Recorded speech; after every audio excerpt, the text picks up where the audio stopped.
Boa tarde a todos. Agradeço a palavra que foi dada pelo nosso conselheiro Keppen para a abertura desse nosso novo painel aqui, Poder Judiciário em tempo de Covid-19.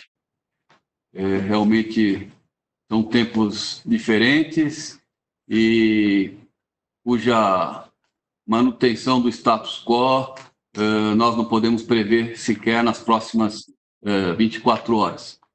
O Conselho, tentando dar aí um tratamento equânime dentro das possibilidades, lançou algumas resoluções e portaria prorrogando prazos, e, para tanto, eu vou passar a palavra para a exposição do tema ao nosso conselheiro André Godinho, que tem sido aí um baluarte e um dos expoentes nas idealizações das medidas que nós estamos tentando equacionar, atendendo a todos os envolvidos na relação processual e, em especial, na proteção da defesa, do direito de defesa das próprias partes. Então, sem mais delongas, eu vou passar a palavra ao conselheiro André Godinho.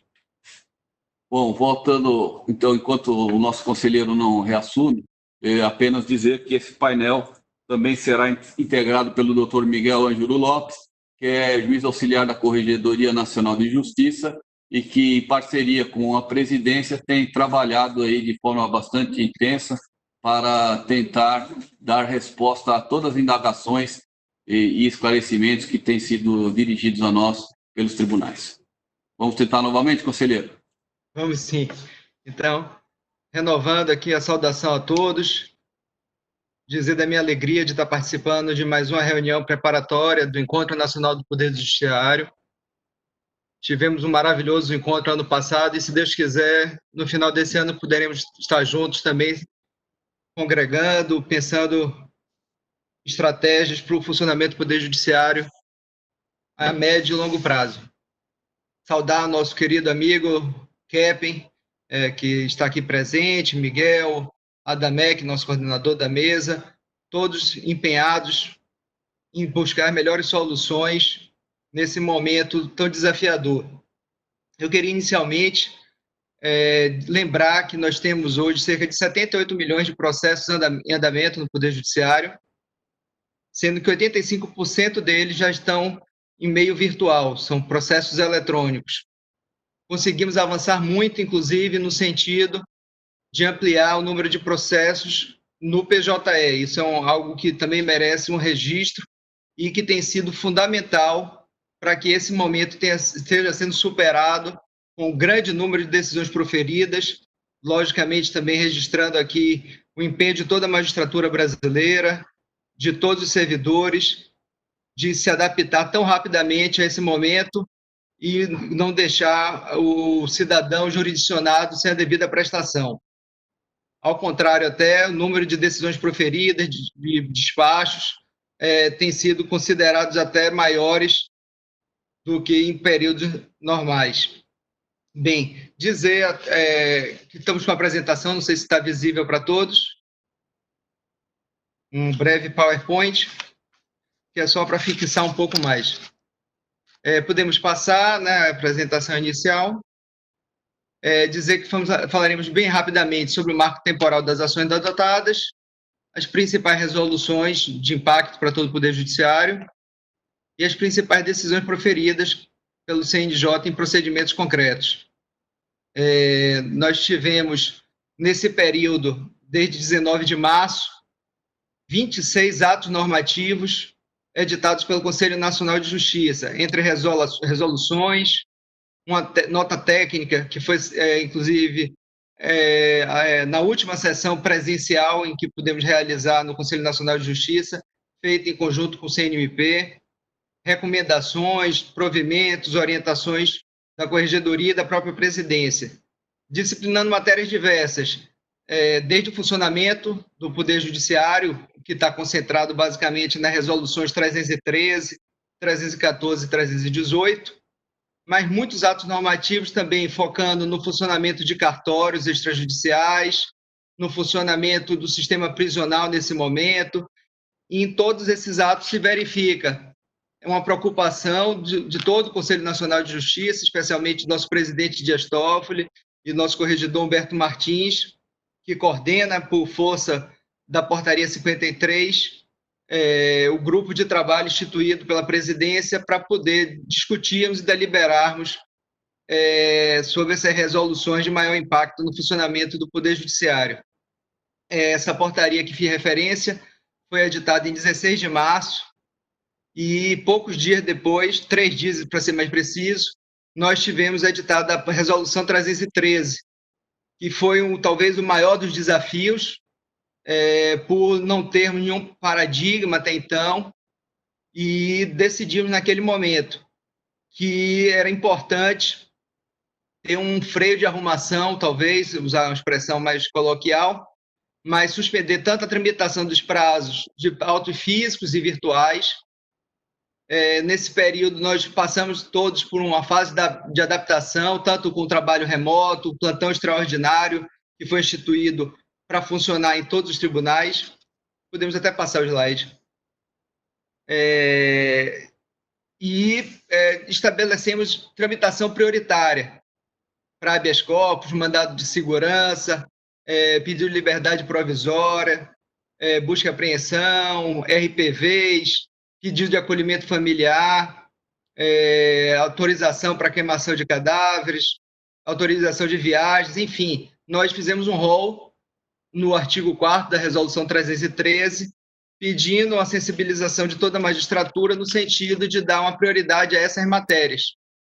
Naturalmente que os julgamentos não ficaram adstritos a essas matérias, mas se pediu uma força-tarefa, uma atenção especial para essas matérias que demandavam uma importância em razão do momento que vivíamos.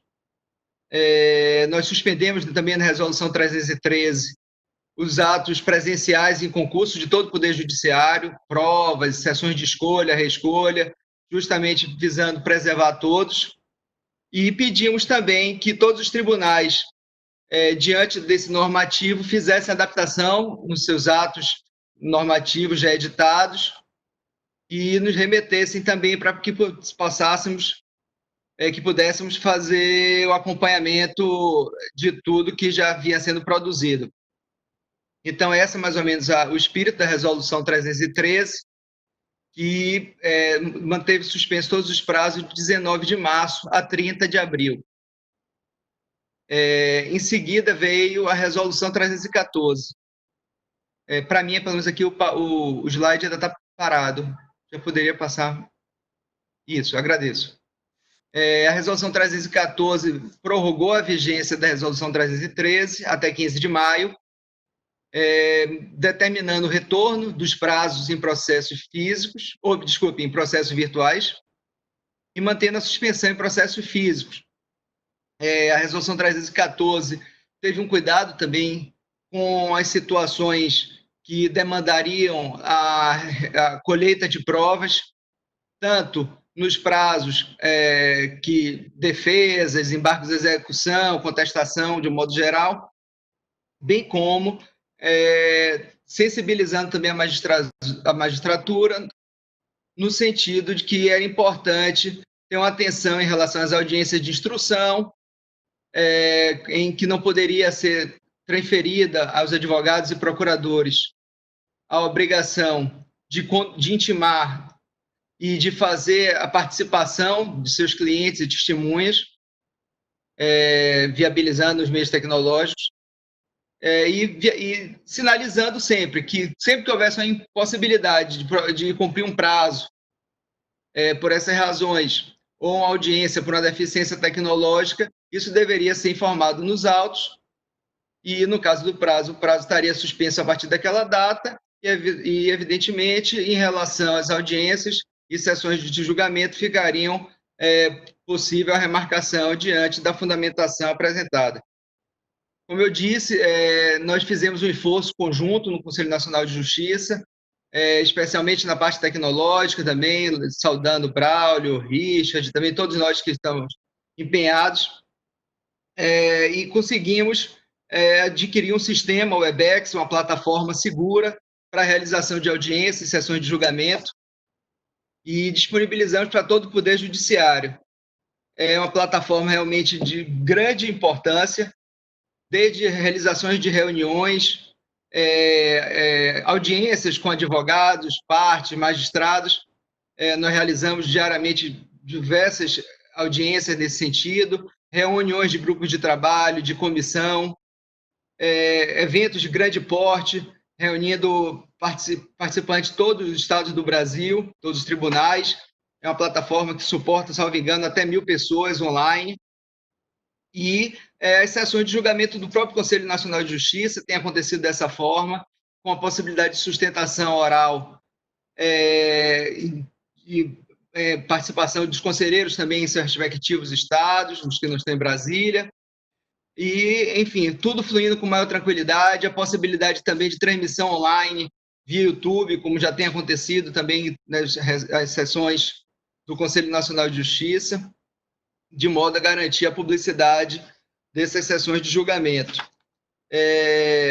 Enfim, a Resolução 314 teve essa vigência até 15 de maio, e no momento subsequente, dia 7 de maio precisamente, nós lançamos a Resolução 318.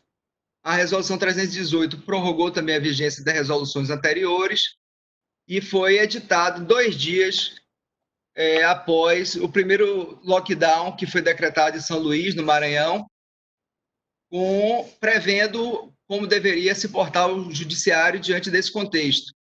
E ali, nesse grupo de trabalho que fiz referência, coordenado pelo ministro Humberto Martins, que temos a participação do conselheiro Keppen, do Adamec, do Richard, mais 5 conselheiros, eu e mais 4, e o Keppen, além de representantes das principais associações da magistratura, Renata Gil, da MB, Noêmia Porto, da Anamatra, Fernando Mendes, da JUF, e o Kiko Caputo, também representando o Conselho Federal da OAB.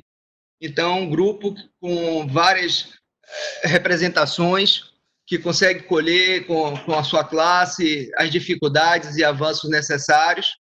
E, num debate muito democrático e participativo, nós conseguimos construir essa Resolução 318, com a estrutura que todos já conhecem, de que, no caso de lockdown decretado por autoridade estadual, pelo governador do estado, fica automaticamente suspenso os prazos, mesmo em autos virtuais, a partir do decreto que o estabeleceu e, naturalmente, pelo período de vigência do decreto, no âmbito daquela unidade federativa. Nós sabemos que temos tribunais com competência em mais de um estado, mas o que se deve considerar, nesse caso, é o estado em que houve o decreto de lockdown. Isso está previsto no artigo 2º, e prevemos também no artigo 3º que situações de lockdown parcial, ainda que não se dê o nome de lockdown propriamente dito, mas um decreto que seja editado por uma autoridade municipal ou por qualquer outra autoridade, restringindo a locomoção de pessoas dentro do município, na região metropolitana, enfim, situações outras que não um decreto de lockdown do governador do estado, é possível a suspensão também dos prazos em processos virtuais, e isso ocorre com a manifestação do tribunal perante o Conselho Nacional de Justiça ou qualquer outra entidade de classe que também já tem recorrido ao Conselho Nacional de Justiça, levando esse pleito. Assim tem ocorrido com as ordens dos advogados, das diversas seccionais, o próprio Conselho Federal, associações da magistratura, defensorias públicas, Ministério Público, enfim. Todas essas situações são sempre ouvido o tribunal, a necessidade, a amplitude, o prazo de vigência dessa suspensão, e, logo em seguida, o Conselho delibera sobre a suspensão nesses casos que a resolução preferiu tratar dessa forma, justamente porque são muitas as hipóteses. Então, eventualmente, pode ter um decreto suspendendo uma unidade federativa, numa seção judiciária, numa comarca, na área da competência do tribunal, depende muito do impacto disso no funcionamento do Poder Judiciário. Apenas complementando, a Resolução 318 teve duas recomendações importantes. Uma de orientar a magistratura no sentido de não penhorar auxílio emergencial da Lei 13.982 de 2020, em razão da natureza alimentar, e que intimações de parte, procuradores e do MP para julgamento deve observar o interstício mínimo de 5 dias úteis, salvo se houver previsão específica em lei própria. Essa resolução 318 tinha vigência até 31 de maio e, recentemente, no dia 22 de maio, semana passada, a presidência editou a portaria 79, prorrogando até 14 de junho a vigência dessas 3 resoluções. De forma bem breve, por causa do tempo que temos para exposição, peço para passar o slide, e demonstrar nessa curva a situação que nos encontrávamos desde o início dos trabalhos do CNJ e do ato da Organização Mundial de Saúde. Como eu disse, quando o CNJ teve a portaria 53 editada, tínhamos 200 casos confirmados de Covid no Brasil e nenhuma morte. Em sequência, a resolução 19 de março, que foi a resolução 313, já tinha 4 óbitos, cerca de 430 contaminados. Mais adiante, 20 de abril, a resolução 314, com 40.581 casos confirmados de Covid e 2.575 óbitos. E a resolução 318 já foi editada nessa situação de lockdown, né, como fiz referência, com 135.733 casos confirmados e 9.110 mortes. E, em 2 dias, o CNJ conseguiu dar essa resposta, orientando todo o Poder Judiciário. Então, podemos passar, só para poder falar rapidamente, que, além dos 26 atos normativos, nós tivemos já 280 procedimentos autuados referente à pandemia no âmbito do Conselho Nacional de Justiça. Também de forma diligente, nosso secretário Adamec, a presidência, fizeram um ato normativo distribuindo por tribunal um conselheiro prevento, de modo a concentrar todos os procedimentos e evitar decisões conflitantes. Nesse mesmo sentido, a Secretaria-Geral, também sob a coordenação do nosso ADAMEC, instituiu 3 pautas extraordinárias semanais. Toda semana nós nos reunimos às segundas, quartas e sextas em sessões para julgar exclusivamente esses procedimentos relativos à pandemia, justamente pela necessidade de uma resposta muito rápida. E isso tem funcionado bem, de modo a todas essas decisões viabilizarem decisões já plenárias, harmonizando e pacificando a situação em conflito. Como eu disse, nós tivemos muitas decisões já proferidas. Eu faria apenas alguma referência rápida para concluir aqui alguma delas. A primeira foi a consulta, pode passar o slide, a consulta do Tribunal de Justiça de Santa Catarina, sob a relatoria da nossa muito eficiente conselheira Ivana, que tratava de julgamentos virtuais, a possibilidade de objeção das partes, do MP, se havia suspensão para intimações, prazos para essas intimações, como eu disse, depois já foram até normatizados, e se estava adstrito o julgamento às matérias do artigo 4º da Resolução 313. E a consulta foi nesse sentido de que não, que a matéria eram prioritárias, mas os julgamentos poderiam prosseguir, dependente do tema estar ali, naquele rol do artigo 4º da 313. Tivemos também uma decisão de nossa relatoria num processo do Tribunal de Justiça do Maranhão, em que o Ministério Público questionava a tramitação de autos físicos em relação a réu preso, várias situações, e nós entendemos ali no plenário que deveria ser feito de forma exclusivamente pelos meios digitais, através do PJE, malote digital, audiência por videoconferência, inclusive para evitar a contaminação que nós sabemos que pode ocorrer em papel. Então, o Conselho Nacional de Justiça decidiu naquele momento, e na semana passada também, numa dessas sessões extraordinárias, foi ratificado o posicionamento de que deveria priorizar a digitalização desse tipo de procedimento, que exige uma celeridade maior, e isso ocorrer sempre de forma digital. Pode passar o slide também. Depois teve a ratificação de liminar do TRF da terceira região, de relatoria também da conselheira Tânia, tratando do uso dos recursos oriundos de penas de prestação pecuniária para combate à Covid. Isso é algo também importantíssimo ser destacado. O papel que o Conselho Nacional de Justiça teve em conclamar toda a magistratura e somar esforços para viabilizar, através das secretarias de saúde, das prefeituras e dos estados, a utilização de recursos decorrentes de penas que foram aplicadas na área criminal. Por fim, falar também da questão de ordem referente ao Rio de Janeiro, em relação à suspensão dos prazos processuais durante o período lá da restrição de locomoção, foi de relatoria da conselheira Flávia. Foi o primeiro caso que nós julgamos do TRT da primeira região. E é bom para poder deixar bem claro essa situação. O TRT tem abrangência, salvo engano, no Rio e no Espírito Santo, e decidiu-se ali que deveria ficarem suspensos os prazos no âmbito da seção judiciária do Rio de Janeiro, e assim ocorreu por força dessa decisão. Outro posicionamento também nesse sentido, pode passar o slide, foi depois nos demais procedimentos dos tribunais do Rio.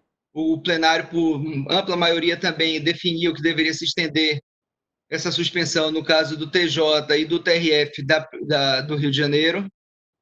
E, recentemente, nós tivemos também um julgamento referente à suspensão dos prazos do TRF2, que é justamente a seção judiciária do Rio de Janeiro, que houve, inclusive, objeção do respectivo tribunal, mas o Conselho Nacional de Justiça entendeu que era importante manter a segurança jurídica e a preservação dos atos processuais, mas sem expor o cidadão, o jurisdicionado, o advogado, a uma situação que ele está inviabilizado de ir ao seu escritório, se locomover de um modo geral, e, portanto, era justificado a extensão da medida que já havia sido deferida no caso da Justiça do Trabalho do Rio de Janeiro, de referência. Bem, concluindo, dizer que todo o espírito do Conselho Nacional de Justiça, nesse momento tão atípico, é prever, à medida do possível, as situações que podem ocorrer e, diante disso, editar atos normativos gerais que podem e devem ser complementados pelos tribunais, garantindo a efetividade jurisdicional, a segurança jurídica e a preservação da saúde de todos. São esses os nossos nortes, é isso que tem buscado o Conselho Nacional de Justiça, ser uma instituição que dá nortes para todo o Poder Judiciário brasileiro, tendo essas balizas. Então, permanecemos atentos, dispostos a acolher todas as críticas. Eu acho que isso é bom também de deixar claro, que nós sabemos que podemos cometer erros nesse momento, e toda crítica é bem-vinda, é construtiva. Nosso objetivo, como disse, é tentar uniformizar, à medida do possível, essas medidas e garantir a prestação jurisdicional com segurança e segurança jurídica. Muito obrigado. Devolvo a palavra ao secretário-geral. Agradeço as palavras do conselheiro Godinho, que, com muita propriedade, conseguiu sintetizar com bastante clareza aquilo que o Conselho tem tentado fazer. Antes de passar a palavra ao doutor Miguel, que falará, acho que especificamente sobre as medidas no âmbito da corregedoria, eu quero destacar mais uma vez que o Conselho teve o cuidado e a preocupação de apenas permitir a prática de atos processuais que não violassem o direito de ampla defesa das partes. E, por isso, frisar que foi expressamente destacado já na resolução 314 que não se admitiria a prática de atos que, por motivo prático ou técnico, se mostrasse inviável, e que isso, para tanto, bastaria que a parte, o advogado, se manifestasse no prazo cabível, dizendo isso, sem que haja necessidade de uma valoração por parte do judiciário, para que não incorramos em casuísmos. Então, de um modo automático, sempre que isso se verificar, o prazo estaria automaticamente devolvido àquela parte.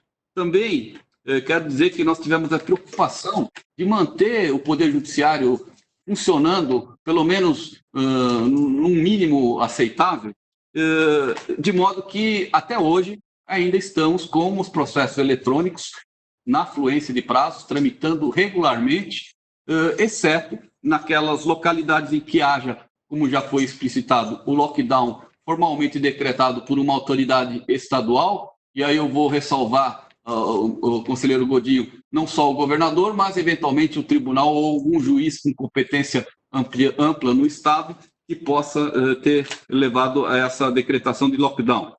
E também naquelas localidades onde que, embora a restrição ainda não seja de lockdown, mas ela já se mostre relevante, que possa haver essa possibilidade também de suspensão dos prazos nos processos eletrônicos, claro, aí mediante prévia análise e deliberação do nosso Conselho.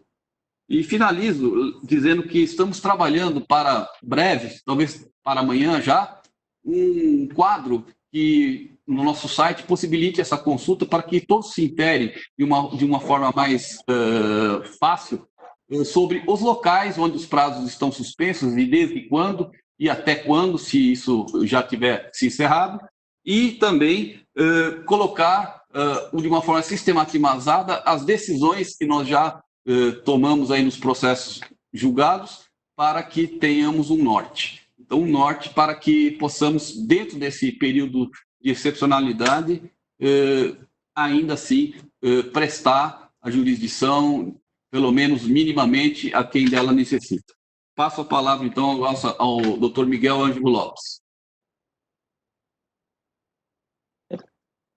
Primeiramente, eu gostaria de cumprimentar o conselheiro André Godinho, coordenador deste debate, o conselheiro Luiz Keppen, que nos acompanha também neste debate, o desembargador Carlos Adamec, o secretário-geral do CNJ. Cumprimento ainda todos os participantes desta primeira reunião preparatória, os ministros, desembargadores, juízes e servidores do Poder Judiciário brasileiro que estão nos acompanhando. Boa tarde a todos. Primeiramente, também agradeço o honroso convite para participar desta mesa de debates. O Covid-19 nos obrigou a encarar a vida, as relações pessoais e profissionais de uma nova forma. Essa nova realidade impôs a todos a necessidade de uma rápida adequação a fim de que se possa minimizar os efeitos desta pandemia. Com o Poder Judiciário não é diferente. Nos últimos 60 dias, o Conselho Nacional de Justiça e a Corregedoria Nacional de Justiça tiveram que implementar diversos normativos para assegurar a prestação jurisdicional e demais serviços, como foi explanado pelo conselheiro André Godinho há pouco. Mas, principalmente, implementou normativos para garantir a saúde de magistrados, servidores, delegatários e seus colaboradores. A Corregedoria Nacional de Justiça, apesar da declaração de emergência em saúde pública, editada pelo Ministério da Saúde, manteve fielmente o seu cronograma de atividades, seja com a realização de inspeções remotas, seja com o julgamento de processos administrativos, e principalmente com a edição de diversos atos normativos relacionados à atividade extrajudicial brasileira.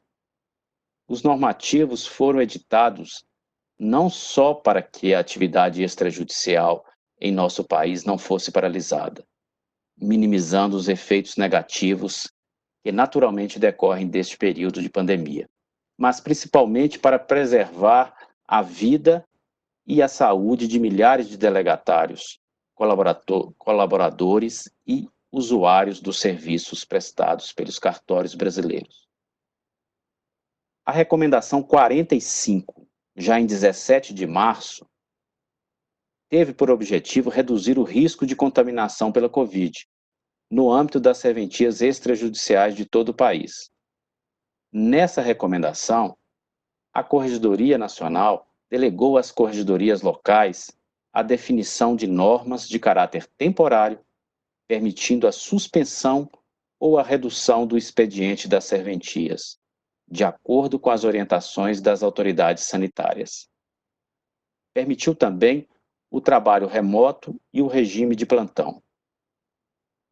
O provimento 91, que foi editado em 22 de março, teve por objetivo uniformizar em todo o território nacional a suspensão ou a redução do atendimento presencial nas serventias extrajudiciais, em razão da existência de normas estaduais absolutamente divergentes umas das outras, ao cumprir a recomendação 45. Vale ressaltar que esse provimento suspendeu os prazos legais, ressalvando os prazos para a lavratura de registro civil de óbito e do registro civil de nascimento. O terceiro ato normativo editado pela Corregedoria foi o provimento 93, em 26 de março, que prorrogou os prazos para a realização do registro civil de nascimento até 15 dias após o fim do estado de emergência, permitindo o envio eletrônico dos documentos necessários para a lavratura do registro. Já o provimento 94, que foi editado em 28 de março, e o provimento 95, de 1º de abril, estabeleceram regras de funcionamento para os cartórios de registro de imóveis, de notas e de registros em todo o país, neste período de pandemia. Regulamentaram, assim, a prestação de serviços à distância, onde houver a suspensão do atendimento presencial pelas autoridades sanitárias, permitindo a recepção de documentos na forma eletrônica, bem como por outros meios que comprovem a autoria e a integridade do documento. Além disso, algumas inovações no serviço extrajudicial foram implementadas como forma de conciliar o necessário isolamento para conter o contágio da Covid e a continuação dos serviços essenciais prestados pelos cartórios extrajudiciais brasileiros. São exemplo dessas inovações o provimento 97, de 27 de abril, que autorizou a utilização de intimações por meio de plataformas de mensagens instantâneas e por telefone, e o provimento 98, da mesma data, que autorizou que o pagamento realizado no âmbito das serventias extrajudiciais pudesse ser efetuado por meios eletrônicos, como boleto bancário, cartão de crédito, de débito e parcelamento. Por fim, temos as portarias conjuntas número 1 e número 2 da Corregedoria Nacional de Justiça e do Ministério da Saúde. Através destes atos normativos, a Corregedoria e o Ministério da Saúde criaram um protocolo disciplinando o sepultamento de corpos não identificados, não reclamados, ou em razão de saúde pública, apenas com boletim de óbito, diferindo o prazo para a lavratura do registro civil de óbito até 60 dias após a sua ocorrência. Foram, graças a essas portarias, que se criou o primeiro protocolo no país para reduzir a subnotificação de mortes pela Covid-19, ao se determinar que, nos casos suspeitos, não confirmados por exames laboratoriais, os serviços de saúde pudessem consignar como causa-mortes a expressão suspeita para Covid-19. Portanto, a Corregedoria Nacional de Justiça continua desempenhando seu papel nesse período de pandemia e, juntamente com a presidência do CNJ e de todos os conselheiros, vem contribuindo para que se preserve a vida e a saúde de todos que fazem o dia a dia do judiciário brasileiro, mantendo-se a prestação dos serviços judiciários, que é uma atividade essencial para a população, bem como dos serviços extrajudiciais. Muito obrigado. Bom, chegamos ao fim, então, desse nosso painel. Agradeço penhoradamente as palavras do nosso conselheiro André Godinho, que foram bastante explícitas. Cumprimento o nosso conselheiro Luiz Keppen, que participou ainda que à distância, mas também de uma forma presente nesse nosso debate, ao Dr. Miguel Ângelo, e cumprimento finalmente o próprio Conselho em nome do nosso Corregedor Nacional, ministro Humberto Martins, e do nosso presidente Dias Toffoli, que vem aí se recuperando de uma forma bastante positiva e em breve voltará aqui à presidência dos nossos trabalhos. Eu passo agora e convido à mesa o doutor Carl Schmidt, juiz auxiliar da presidência desse conselho, que coordenará o nosso próximo painel, que é Desafios do Poder Judiciário e Propostas de Metas para a Nova Estratégia Nacional do Poder Judiciário 2021-2026. Boa tarde a todos e tenham aí um bom segmento no nosso programa. Obrigado.